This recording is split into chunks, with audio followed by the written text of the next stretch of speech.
It is 6 o'clock. We'll call our meeting to order. Welcome everyone to our North Middlesex Council meeting for November 17th, 2021.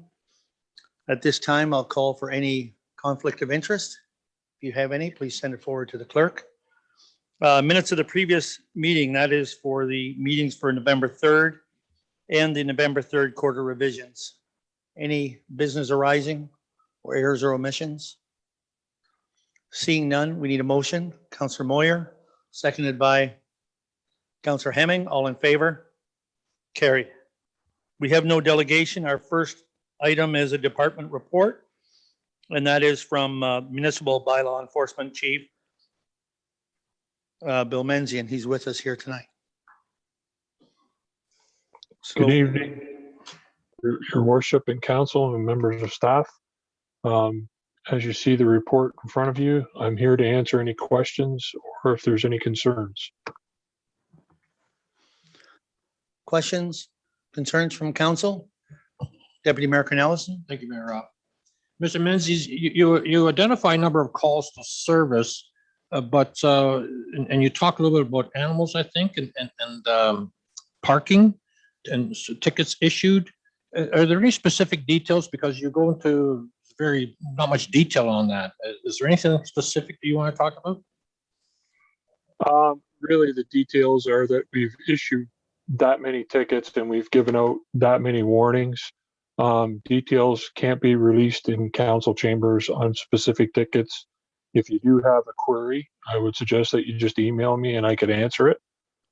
Animal calls mainly deal with dogs at large. Most of them are for animal control, and it involves our officers speaking with persons and educating them about the animal control bylaw. And I'm also working with staff to update your animal control bylaw, and really that's about all I can say in detail. You identify ATVs, dirt bike, and off-road vehicles. Is that in town or outside of the urban areas?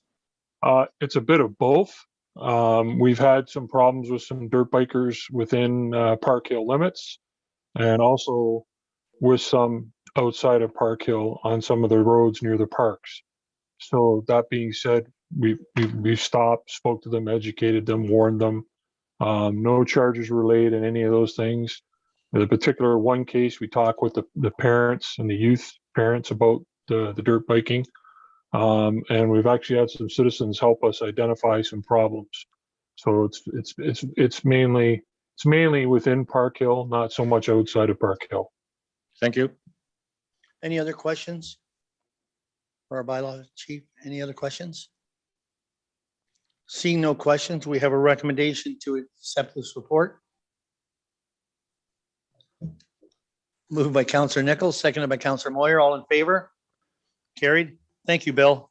Yep. Thank you, sir. Have a good evening. You too. All right, our next one is a report from the drainage superintendent. The first one is the Hill Cunningham Municipal Drain Tender for 2021. Mayor, members of council, what you have in front of you is the review of the Hill Cunningham Municipal Drain Tender. The recommendation that council receive this report and direct staff to award the construction of the Hill Cunningham Municipal Drain Tender to Robinson Farm Drainage in the amount of $80,171.24, including HST. Any questions? Here to answer. Questions on this? No questions? We have a recommendation in front of us. What's your wish? Moved by Councillor Hemming, seconded by Councillor Teo. In favor? Carried. Thank you. The next one is for the review of the K. Robinson Municipal Drain 2021.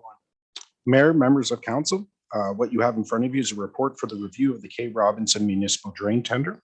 The recommendation is that council receive this report and direct staff to award the construction of the K. Robinson Municipal Drain Tender to Robinson Farm Drainage Limited in the amount of $304,410.70, including HST.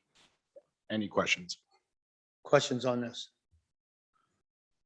No questions from council. Is this the one on McGuire Road? Yeah. Just off McGuire Road? That's great. Thank you. We have a recommendation in front of us. Looking for a mover. Councillor Moyer, Counselor Nickel. All in favor? Carried. Thank you. The third one is from, I believe, Jonathan, you're doing this one. It's for the council and committee vaccination policy. Through the worship, members of council, the report before you is the COVID-19 vaccine policy that will affect council and committee members. The recommendation before you that council approve the COVID-19 vaccine or vaccination council and committee policy as attached, and that the COVID-19 vaccination council and committee policy come into effect hereafter. Just quickly as a summary, at the October 20th, 2021 regular council meeting, a COVID-19 vaccine policy was presented to council in affecting contracted workers, workspaces, and all our staff. That was adopted that day and put into effect in and around November, shortly thereafter, the October 20th meeting.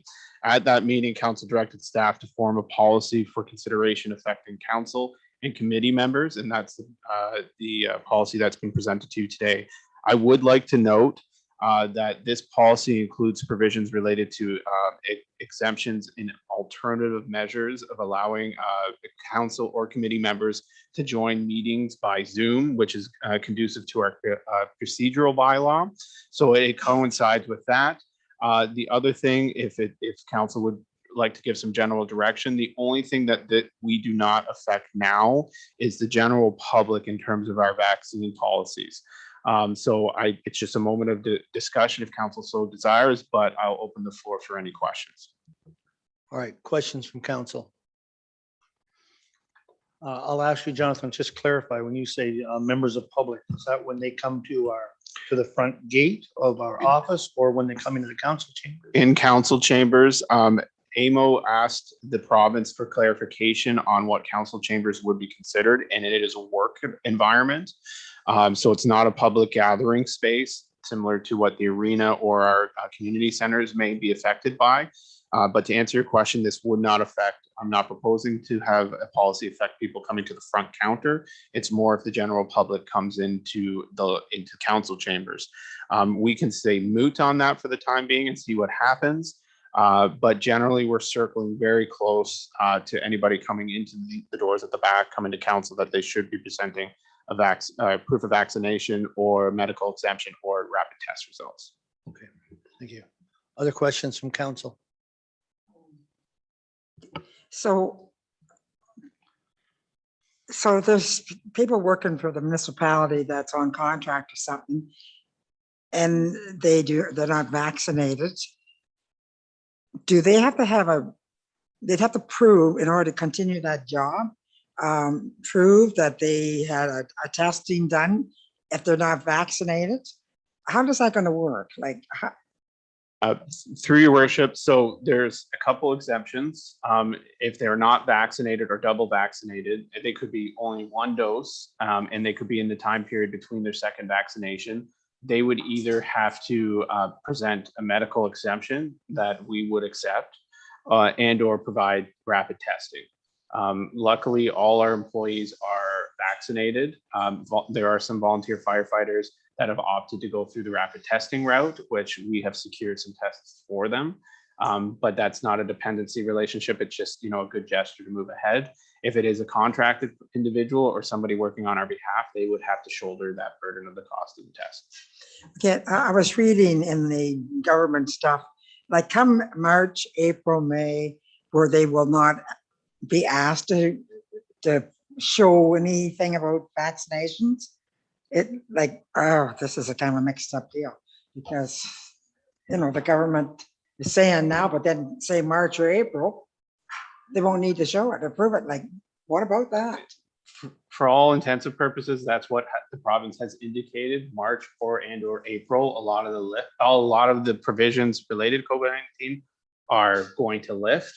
I would do a wait and see on that approach, because we don't know what the new year is going to look like, and we don't know what's going to carry forward.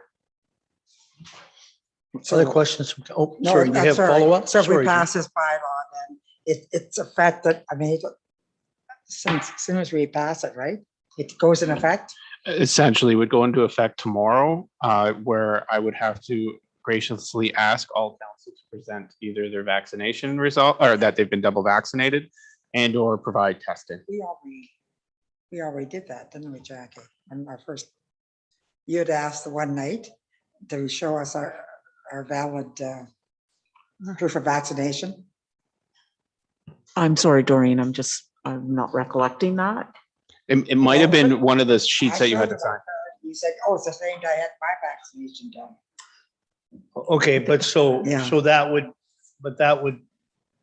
be with this policy, we would have to show proof of vaccination or Okay. proof of testing. Uh, Now, staff has already had that, we set that policy at the last meeting.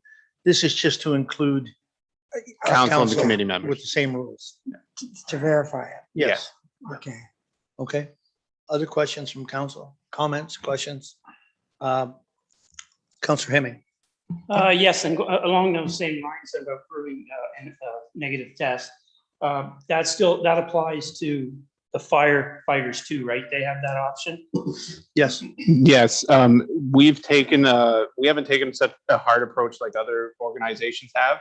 And in my opinion, it's good rationale to do that. So that long as they provide testing and it meets a mandate of a cycle that's either 48 hours or 72 hours, depending on your shift, then we would accept that.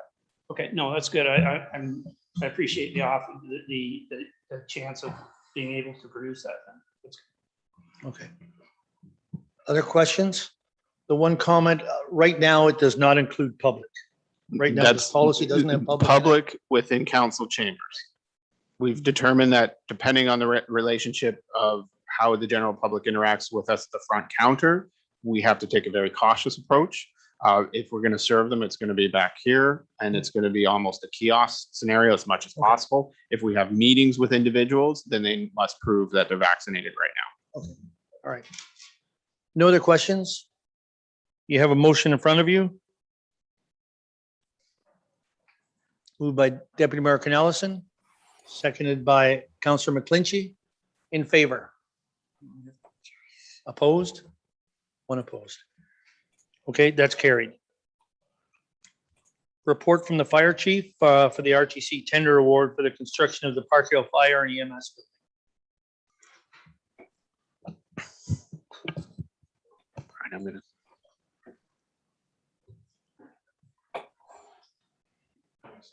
Okay, go ahead, Jonathan. Through your worship, we have Michael from Valley here today. Unfortunately, John Valley had a conflict this afternoon, so he's not able to attend. But I'll get into the report. For your consideration tonight, and the report in front of you is the tender award for the construction of the Park Hill Fire and EMS build. I'll go through the recommendation and some broad highlights, and then we'll dive into some of the details. The recommendation before you is that that K&L Construction be awarded the contract award to build the proposed fire and EMS station in the amount of $6,454,600 excluding HST, and that the renegotiated saving measures as per clause 15C of the published tender document, which is proposed at a plus or minus 8.9% and or in and around 578,000 excluding HST, be implemented as per the forthcoming K&L construction contract in the form best situated towards the proposed saving measures, i.e. scope changes, item removal, material changes, and that council directs staff to begin the process in securing the funding shortfall via the appropriate County of Middlesex loan options.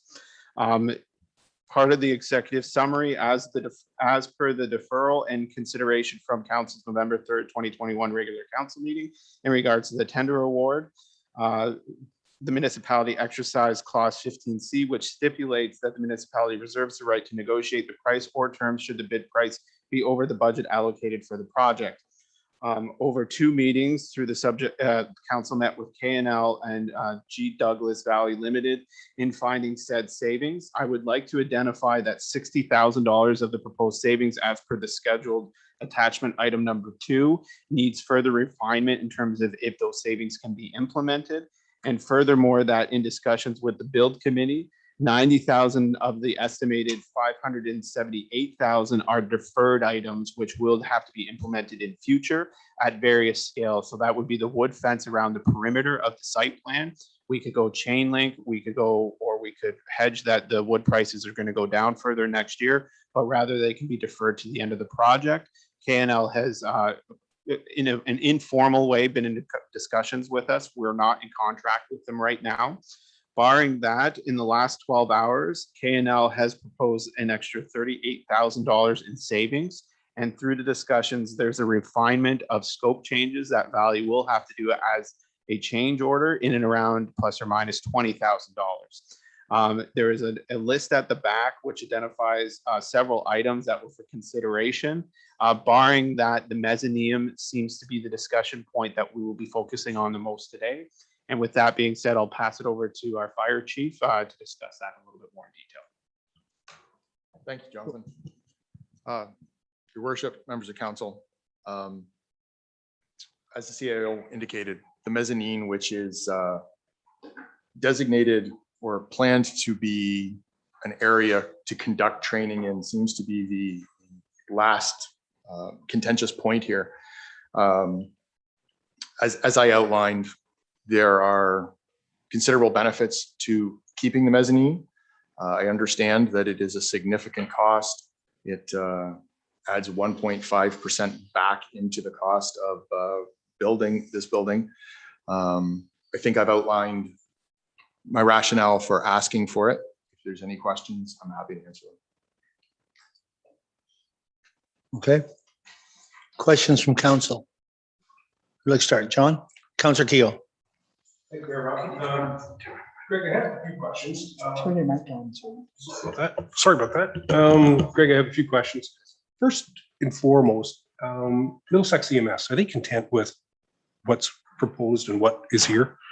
It's my understanding that they have looked at what's available and they are on board. So we have a green light for them. Okay.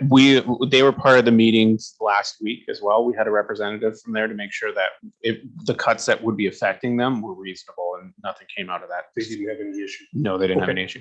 That's fine. So the other thing is, my second point is the bid tender comes in at $6.45 million, less the $578,000, barring this mezzanine. We certainly have incurred an awful lot of unexpected costs. I think everyone's well versed on the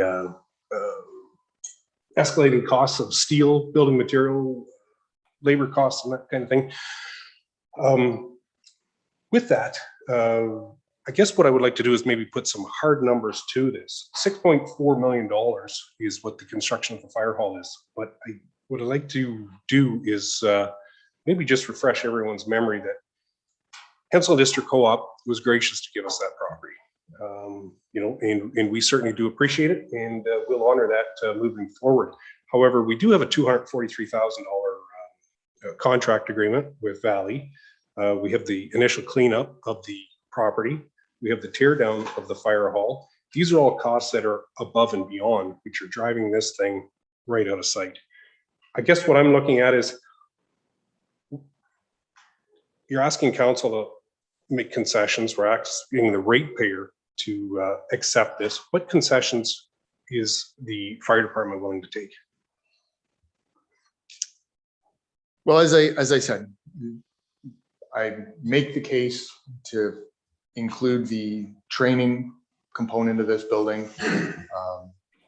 After our discussions earlier this week, there is an opportunity to do those later on, to defer them. And that's where I'm looking at concessions is, we started off, as you know, we looked at a lot of stations. We removed a lot of those elements that we saw in the other stations. Space for future growth, that sort of thing that was speculative. We ended up with a very functional building. One of the things that K&L identified this over the past day and a half was the doors at the back don't need as much glass. But there wasn't a lot of, this was a very functional building. Michael might be able to speak to it as well, but there weren't a lot of extras in here to remove. Jonathan has something to I should have clarified for council's benefit. I know you've seen the memo, but the meeting discussed on cost savings, item number 2, Group A could be classified as the concessions. Group C is some concern, or Group B is the concerns. so on and so forth, various different scales.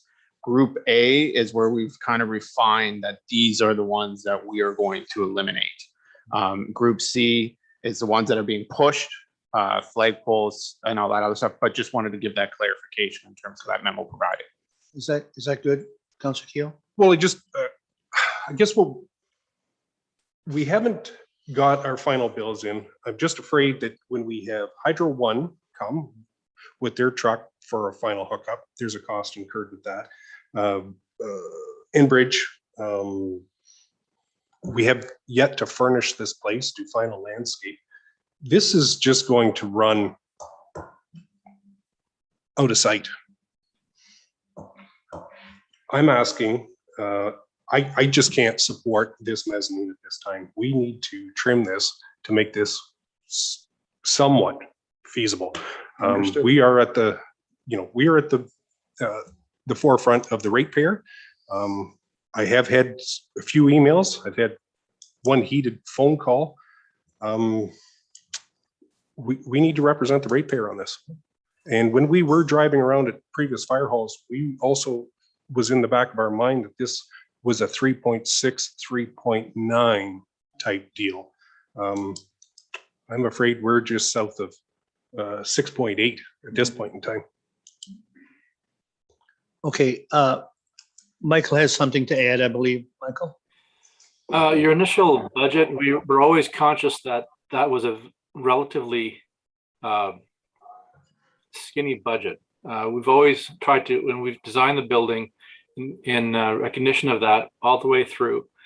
We did have our own estimate that was at 4.5, and that did come to council. It was reviewed. So, and COVID has really thrown the gears into everything. And we've understood that. So what you're talking about now, going back and looking at the building, if you want to reduce costs, as what I believe what was said previously in the last council meeting, you'll be losing program space. That's all you can lose. Or this, I understand this is also a gateway building in terms of your downtown. And the only thing now on top of that we could possibly lose is all the aesthetic features on the facade. So that's where we are right now in terms of reducing costs in the building. We've spoken with the contractor in our last meeting as well, and they were saying that they don't foresee prices going down the next year. So we're all ears in terms of what you think we could do to reduce the cost, because we've gone through that exercise already. All right, thank you, Michael. But I think to Councilor Keogh's point, he was making these points to get to the fact that he thinks that the mezzanine is one spot where you do need to cut, correct, Councilor Keogh? It seems to be more of a luxury than a necessity. Okay, all right. Right, do you have more you want to, bring No, up? that's fine, thank you. Who else? Deputy Mayor Cornelison next, and then Councilor Moyer. Thank you, Mayor Roth. My question is for the Valley rep. And you just alluded to the fact that you were aware previously that COVID was driving an escalating cost to this project, and you were aware that the project was estimated to be at 4.5 as council approved. At what point did you share with staff or with council that the costs were going to escalate way beyond the 4.5? And was that before you began the design? You must have been aware before you began the design of the structure that this building was not going to come within budget. How did you convey that to council? There was no way to know what would come in during COVID when it was tendered. We were designing just when tender was COVID was really taking effect. We were conscious of keeping the design costs down as much as we could, considering that we were designing with program and functional spaces as we agreed to with the town. And we did share that 4.5 million estimate on our end with the council. And so the only point we could have known about it was when we went to tender. Similarly, I'm having reports of other people in the industry that are tendering a $300,000 window replacement that's coming in at $500,000. These are the things that are happening right now. So I don't know if that answers your question, but there's no way. I don't believe that answers my question, but I'll accept it. All right, thank you.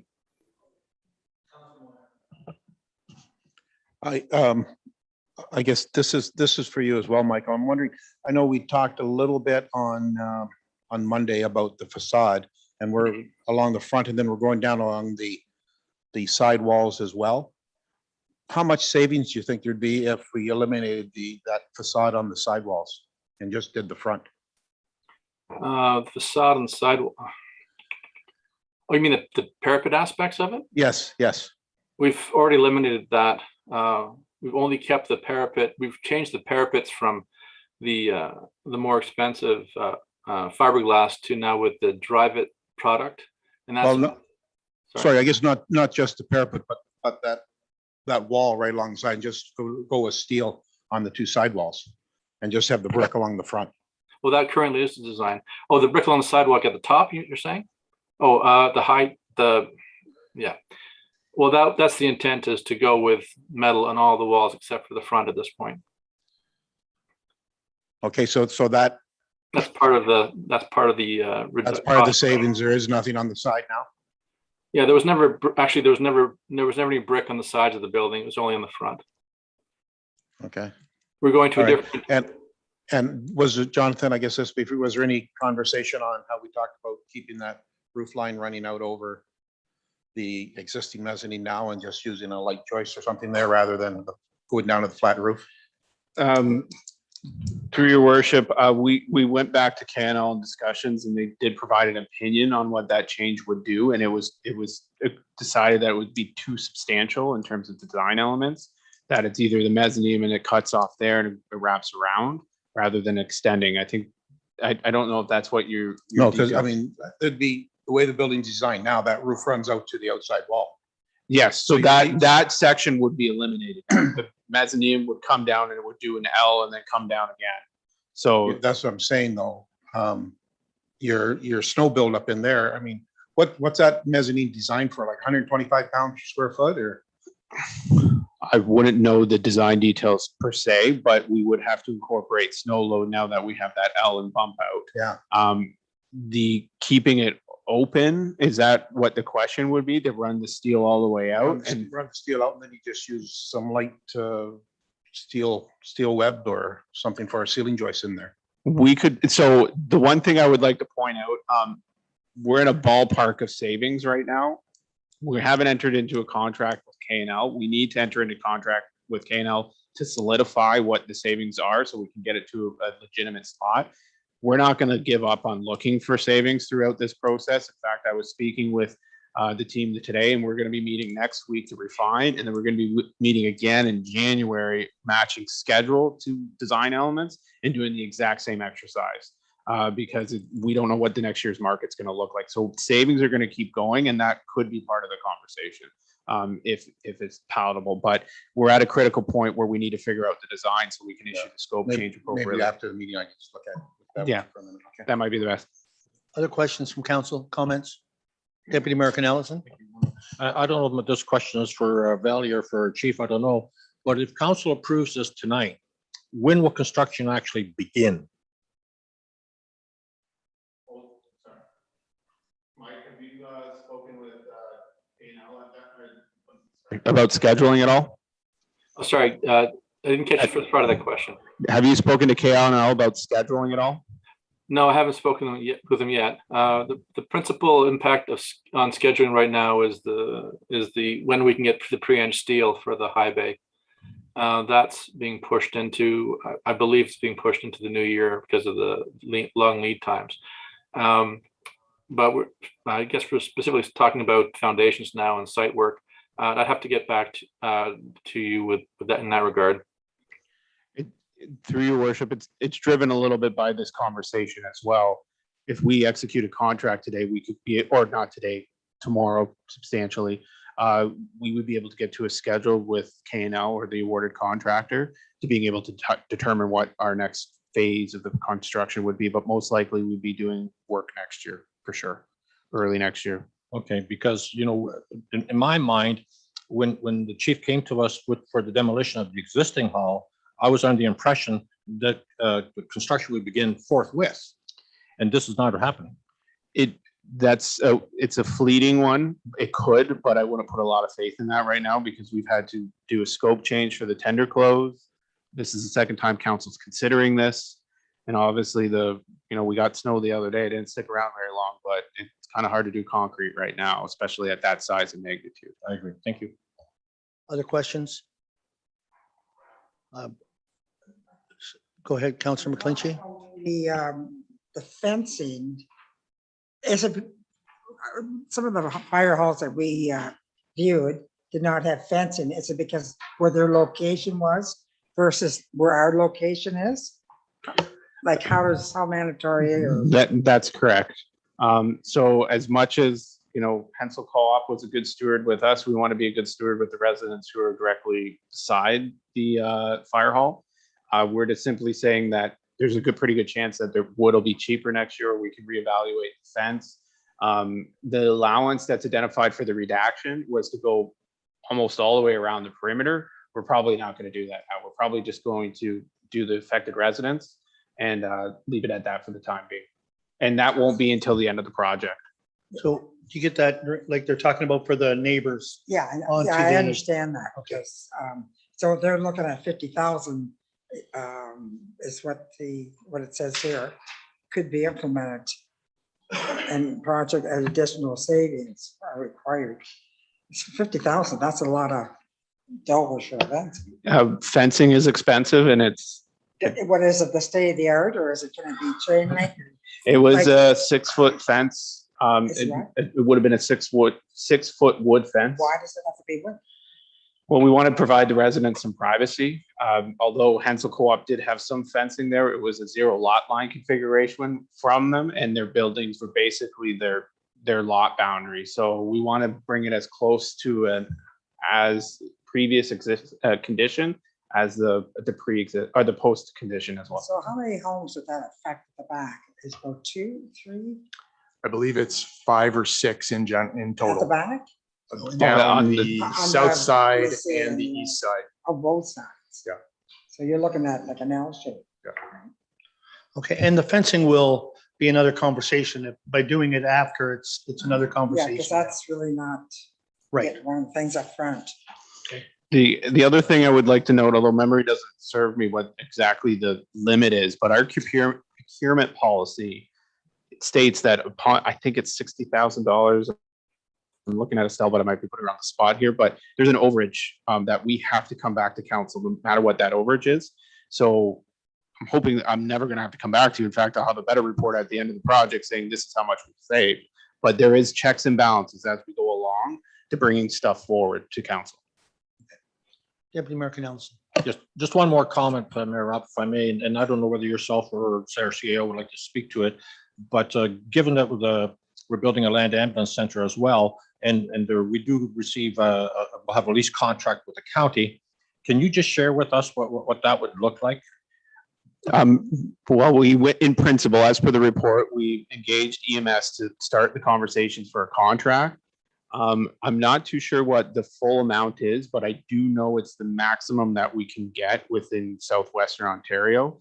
It's regulated by I'm not sure what regulation it is, but the rates that are established for rental units for EMS are driven by the province based off square footage and based off amenities.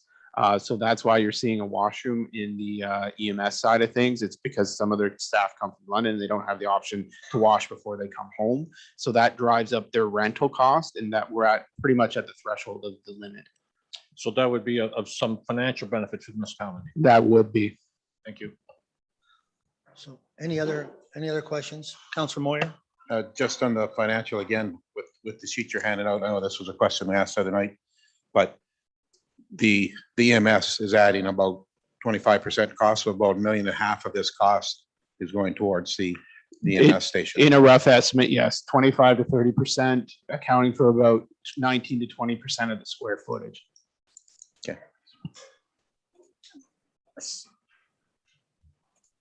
I just feel like I'm being held at ransom here. I don't know why, but this whole thing makes me nervous because things can really change from now till when it's built for additional cost. Like, I'm just saying that. It just makes me nervous. Not that I don't want to see a fire hall and an EMS there. Don't get me wrong that way, but the whole project scares me. Let's put it that way. Okay, other comments, questions from council? That's just a couple of comments I'll make. When we went into this project, we would not have done it, I don't believe, if it wasn't for the EMS portion of this to help to, over the course of years, to pay for the project.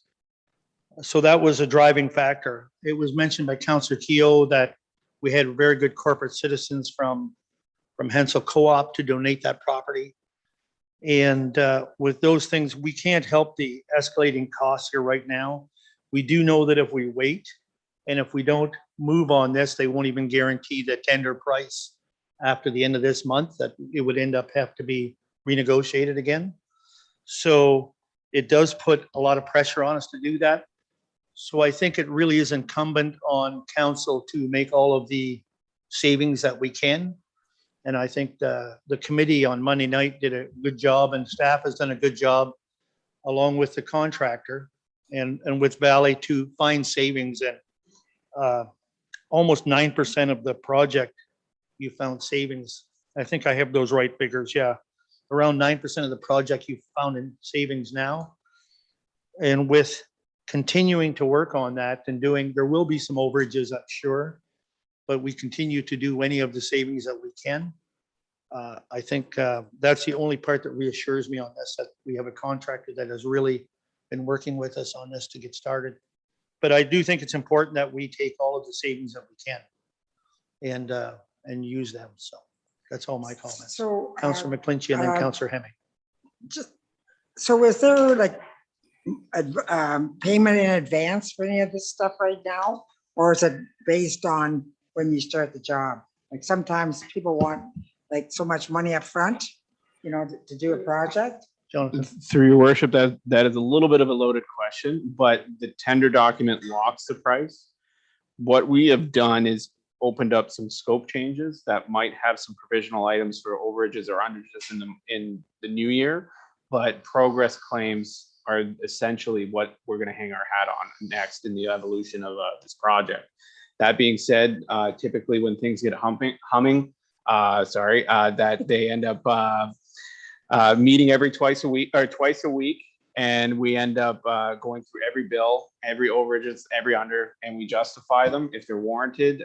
Valley's there as part of the contract administration team, so is our team as well, and that they have to be justified. Okay. Just one more comment. So 2 million, what is it? Almost 21, $2 million is what it's going to have to come from the taxpayer. Is that what you're saying? No, well, in a way, everything is going to come from the tax base. There's only one tax or Yeah, I know. one place where we can collect. The shortfall, the 2 million that you're referring to, is what we're going to interact with the county loan program, and we've already started that discussion with them. We're coming out of our last loan next year, I believe, and we can take up to 2 loans for a period of 10 years or less, and it's a 0% loan. So those options will be presented to council in the future. Okay. Councillor Hemming, you had your hand up. Yes, but before, we have to get all our negotiating done before you award the contract, am I right? Essentially, yes, we need, well, negotiation, we're in a little bit of a void right now because the tender document had a clause in it that allows us to exercise this. We're in a limbo spot. We have to award the contract at 6 million in order for us to, or 6.4, in order for us to do the renegotiation and legitimize the price difference that we've identified or the items that we want to take out.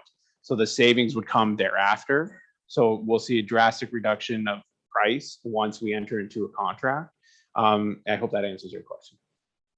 Yes and no. Like, to me, it would only make sense to have all the figures set beforehand, because once that you're awarded the contract, you can't take that back. And I'm afraid, and it's not that I don't trust anybody, I'm just afraid that, you know, maybe something could happen and then That's where the nothing. progress claims and the bi-weekly the weekly meetings become prevalent to making sure that they're justified and legitimate. Through the tendering process, the tender price is usually the tender price. You would argue that if you go into too much negotiations, that every individual who bid on the project needs to be afforded that latitude as well. And that becomes very convoluted and it's unmanageable because it's not an even playing field as it would be. Yeah, because really time's running out to award this contract. So K&L and every other person who closed or every other general contractor who closed the bid has a 60-day performance bond related to their tender price. Upon the 61st day, they have the right to withdraw, and they could say that they could leave the municipality in a situation where we have to re-tender. Okay, so Michael has something that you can add to that, I believe, Michael? Yeah, I believe, yes, thank you. I believe we were going to, after the award, all these changes that are itemized now, we would create a change order. So I believe the way we're working it is we'd accept the cost, and then the change order would reduce the cost by all the things we've already spoken about and itemized it. Correct me if I'm wrong, Jonathan. That's correct. That's the general understanding that we have. Contract award, changeover thereafter. I'm getting ahead of myself, but shop drawings thereafter for K&L. Order the items, and then we start moving. Okay, thank you. Okay. Is there any other questions, comments? No? We have a recommendation in front of us. And that recommendation, do you want to read that, please, Jackie?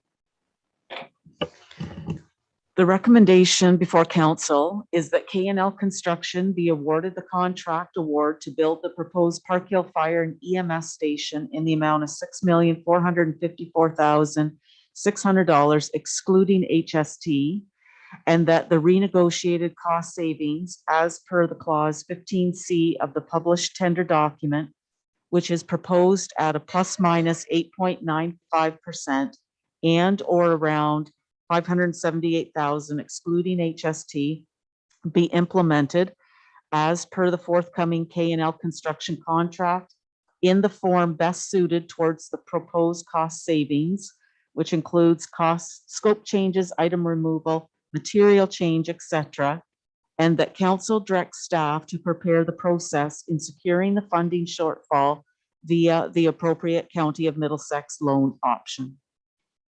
Okay, everybody's got that. Now does that amount, that includes the mezzanine being taken out? Currently, right now, that amount includes the mezzanine being taken out. Okay, I just want council to be aware of, like, and if there's more discussion on those items that are taken out or put in, now's the time. You know what I'm saying? If there's anything in there that you don't want to see taken out of it, now's the time to do it. Because the chief has asked about keeping the mezzanine. Okay, so that's about 100,000, I believe, right in that figure, It's 70,000. 70,000. So, but I'm just asking, everybody's aware of it? Everybody's good with it? Being taken out. Yes, I'm in favor of it. being So are you eliminated. moving this? Are you making this motion? Sure. You are making, I'll make the motion to get a vote on it. okay. You're making the motion. Seconded by Counselor Keough. Any other discussion on it? In favor? Yeah, you have a choice. I mean, your vote is your vote.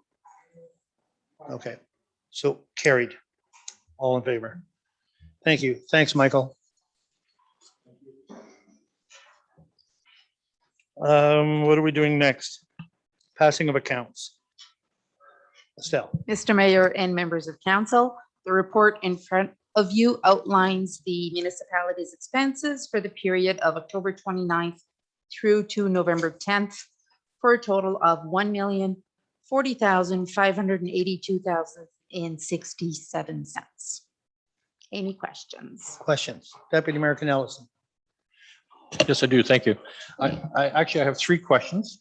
I believe two of them would be answered by Jonathan. I'm not sure. Water parts.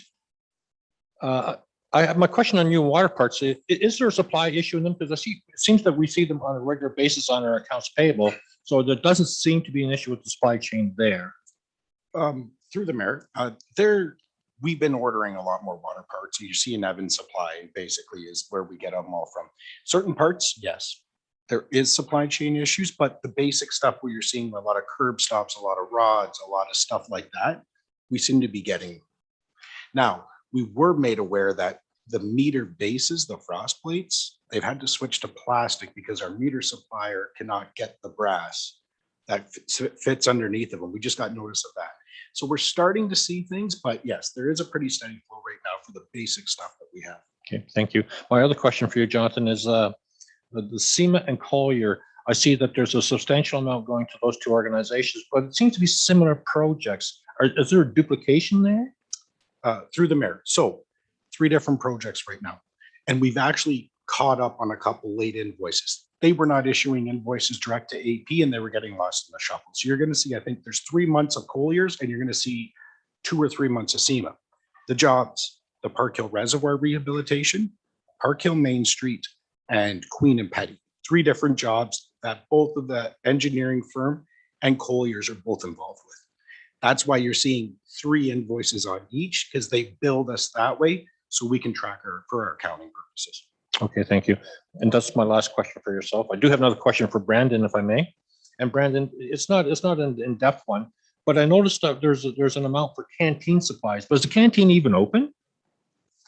Through the mayor to Deputy Mayor Cornelson, those are supplies for our vending machines. Okay. So our pop machine and our candy machine is operational, and that's where you'll see revenue coming from and expense going to. Is there any plans to open the canteen at some point? Because Silver Stick is what, next week?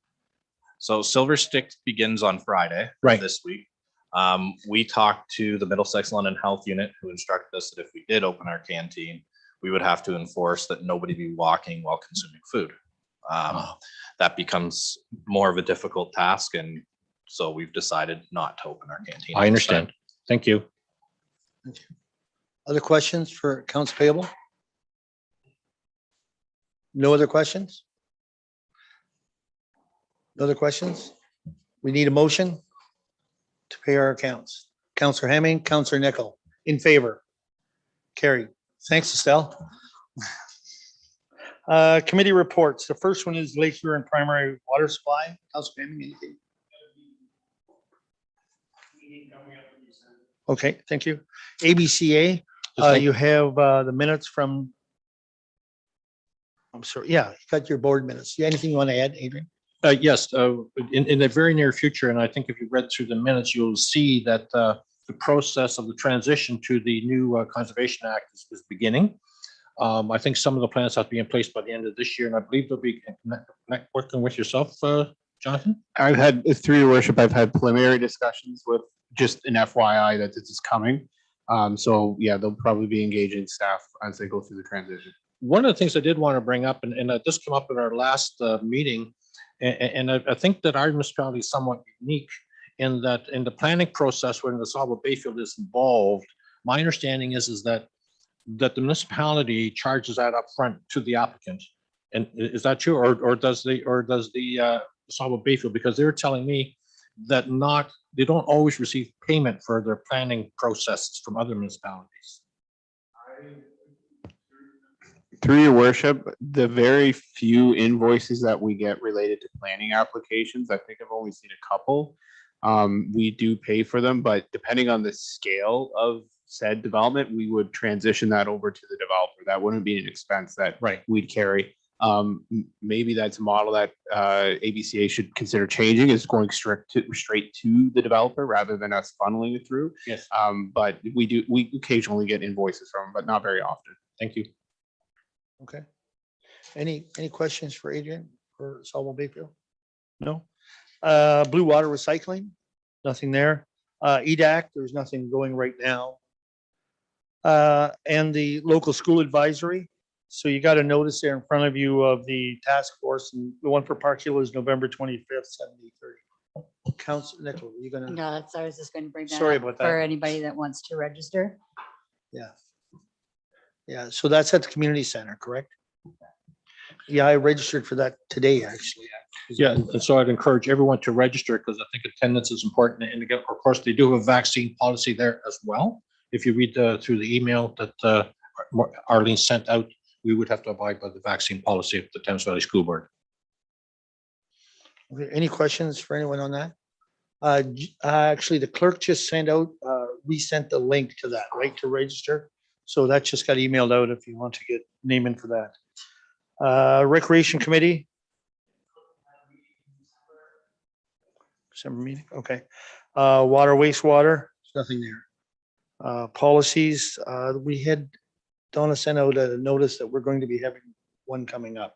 There's several policies. to Yeah, work. December 8th, I believe it is. December 8th. Okay. Fire committee?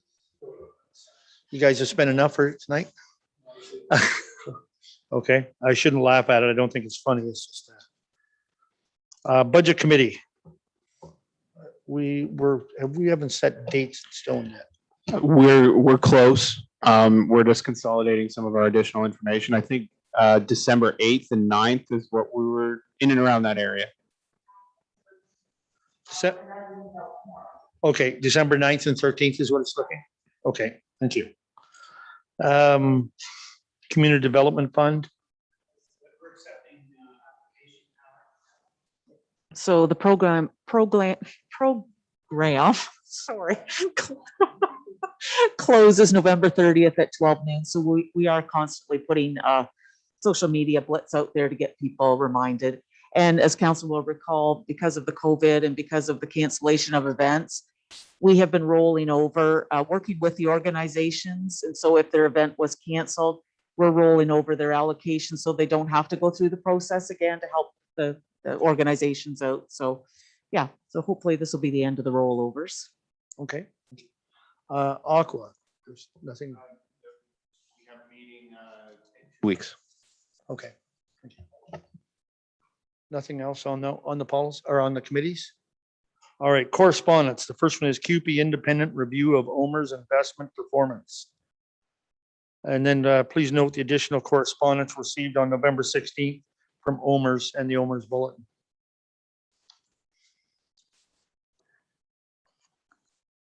Any comments on that? Questions on that? I do have a comment on that, Mayor Rob, if I may. Okay. And I have a question for it. I don't know who can answer it. I don't know if it's our treasurer or our CEO. But in reading that, it does appear that the OMER's pension wasn't very well managed, if what they're stating here is accurate. It seems that an audit would be beneficial, would it not?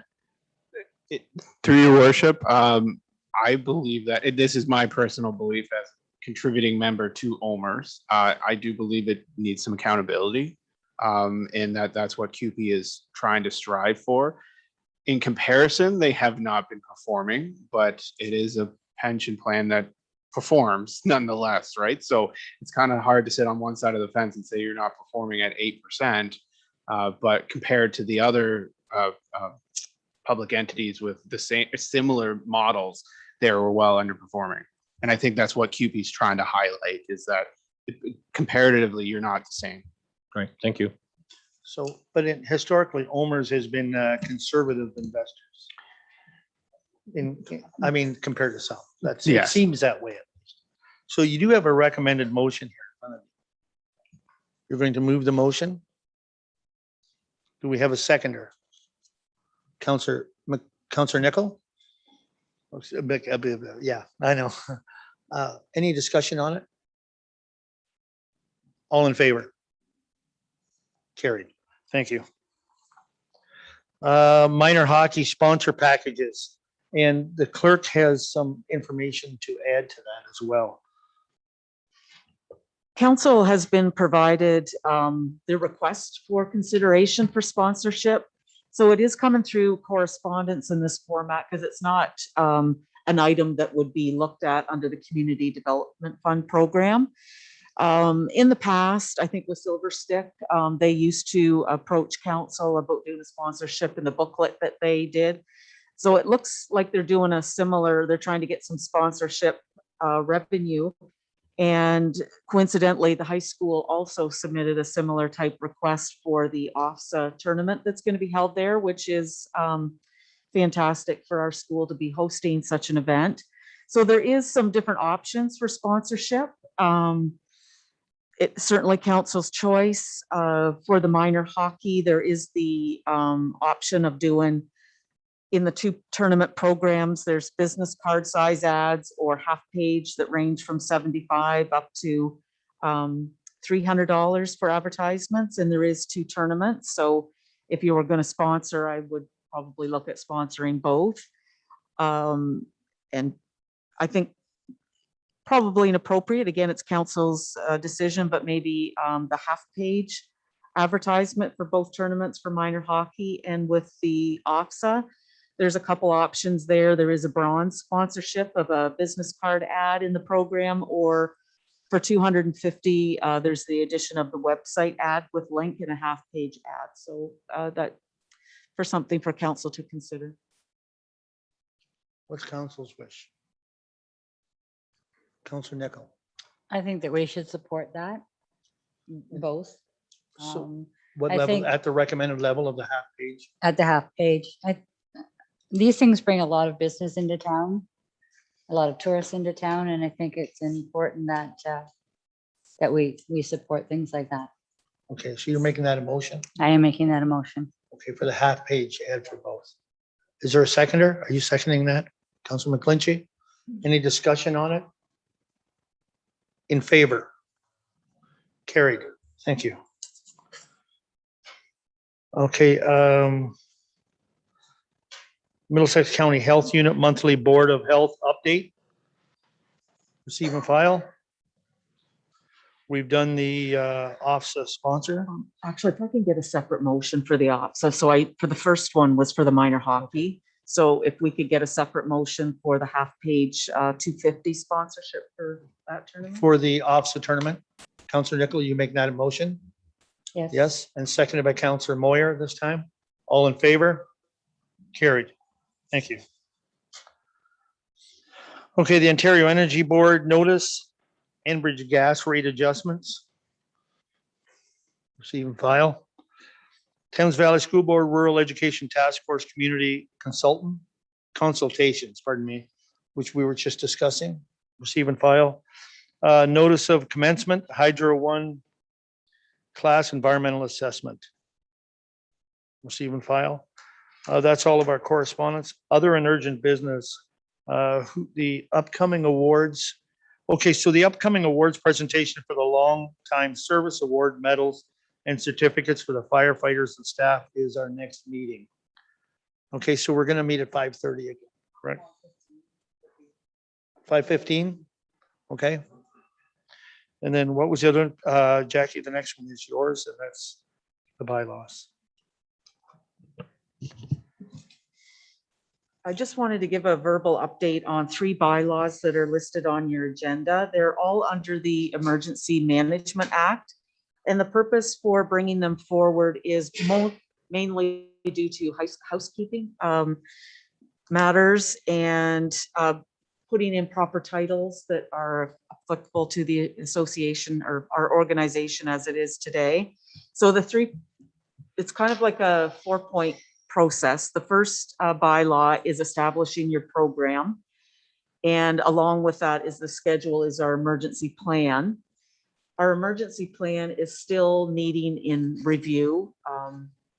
And we have that slated that would probably be happening in the new year. That will be through the Emergency Management Committee. We can sit down and do that together. The second bylaw is the establishment of the Emergency Management Program Committee and the Emergency Control Group, and it's establishing the titles that belong to each category. So again, it was mainly a housekeeping cleanup. And the third bylaw is regarding the appointment of the Emergency Management Coordinator and alternate, and that's as a result of some changes in staffing. So they will be considered under the bylaws on the agenda. Is there any questions on it? I mean, we are going to go through the bylaws. Any questions on what you're saying? No? Okay, deferred items are in front of you. Communications from the county? Under other business, I just want to make a, Yes, go ahead. I'm sorry. I should have asked any other business. that's okay. And you and I have talked about this, but I would like to have I think council should have an opportunity to discuss what our intent is with some of our surplus properties. And I think that was something we should discuss at some point in the not too distant future. Okay, thank you. And the other question I have, if I may, and I think this might be for Jonathan. In my phone, my calendar, I have a council debriefing on November 24th. Is that a go, or is that just something that's popped up out of the That blue? was something that's popped up. I'm getting that. That's not a go. That's It's not a just go? one that was- It's just we got them in our phones and our calendar for some reason. Okay, so I can delete that. Yes. Okay, thank you. Through your worship, I don't know if that's coming from us. Is that coming Yeah, from the that's- county? No, No, It's it's, come from North Middlesex, but it's, for some reason it's come to, I don't know if other people And, are getting it or it's coming. and one more item. County IT, that's- One more item I would like to bring up. I do have a proposal for our surplus land that we can consider in this budgetary cycle that I'm currently working on. So that'll come to more fruition next year, but with the preliminary discussion will definitely happen by year's end. So we can get started on it. Start that through a report and then go from there. All right. I have Councillor two McClinchy. things. One, it pertains to the arena, or it's in the Monday, I believe. And maybe this, Brandon, you're aware that there's some water, like I saw a bill in here for $38,000 from Flynn, whoever, the membranes of the roof. I think it would be right under where the solar panels are. I noticed that they had a garbage can there, or just for the water that was dripping down. I don't know if it's condensation or if it was, No, there is a leak there.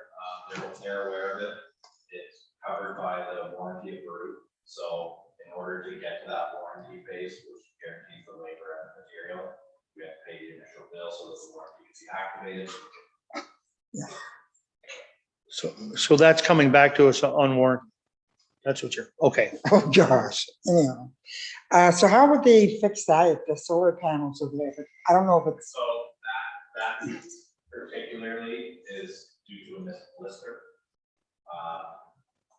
It doesn't have to do with the solar panels. The solar panel and that roof, there are a couple leaks there. They can't be fixed while the solar panels are on there, but those are our surface.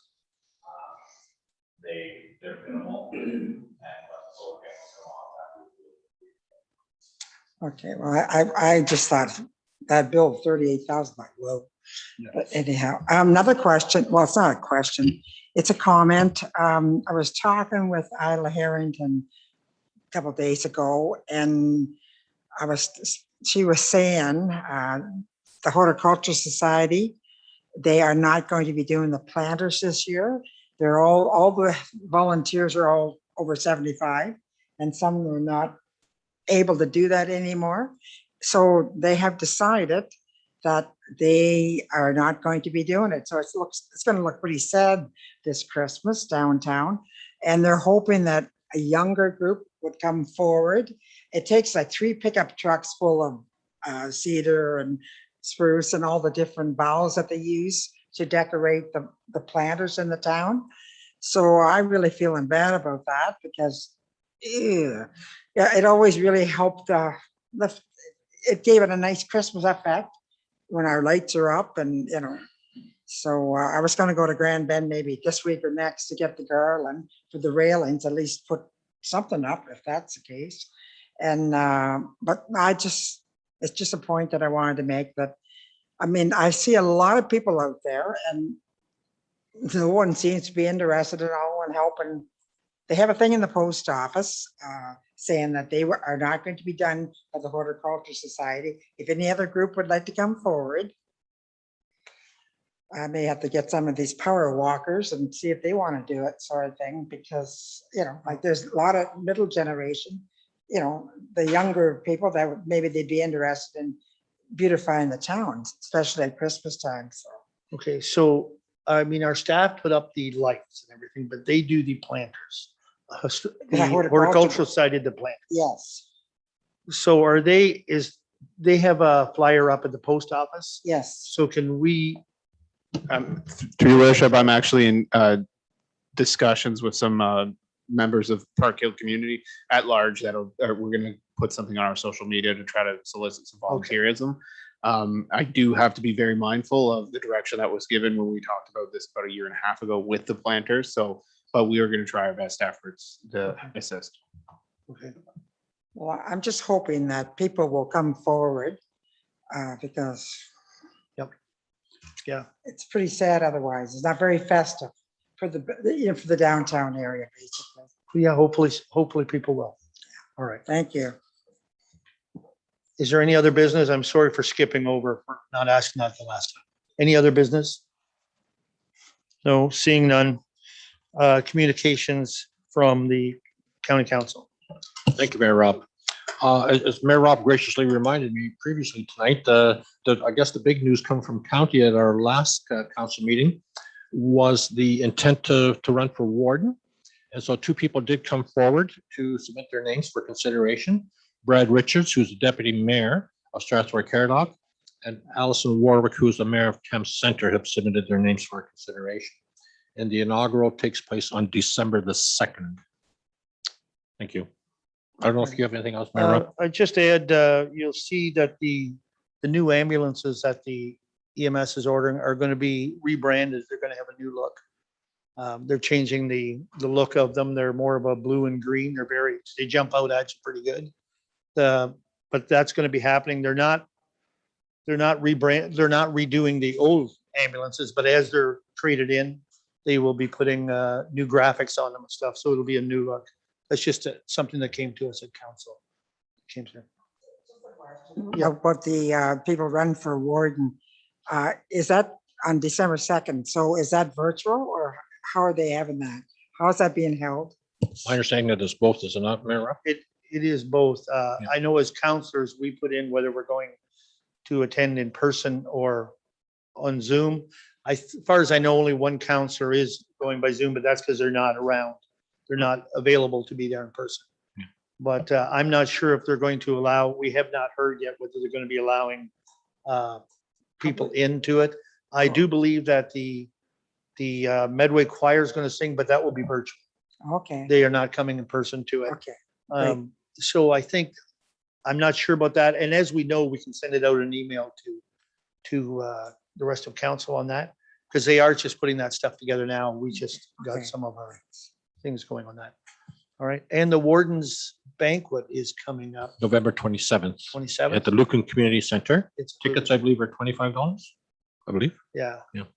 And that's for Warden Kathy Burkhardt, who's done 2 years, and kudos to her for doing that job really over these last 2 years. It's been a couple of tough years, dealt with a lot of things that you never expected. So And I believe that for the Warden's Banquet, I think the vaccine policy is in place for that, isn't it, I Mayor Rob? believe it is. Yes. I believe that's what they said.